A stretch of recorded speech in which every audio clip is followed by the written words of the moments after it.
Hola, ¿qué tal? Hoy te voy a mostrar cómo crear un evento calendario en Google Pixel 3a.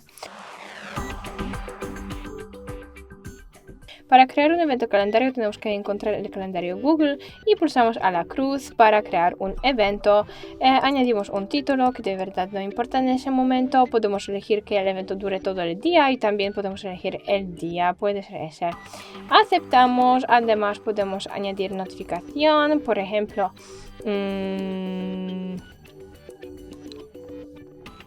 15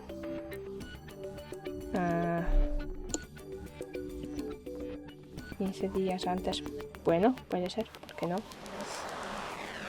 El color, descripción y también podemos adjuntar archivos, guardamos y ya tenemos un evento nuevo. Es todo, muchas gracias por ver este vídeo.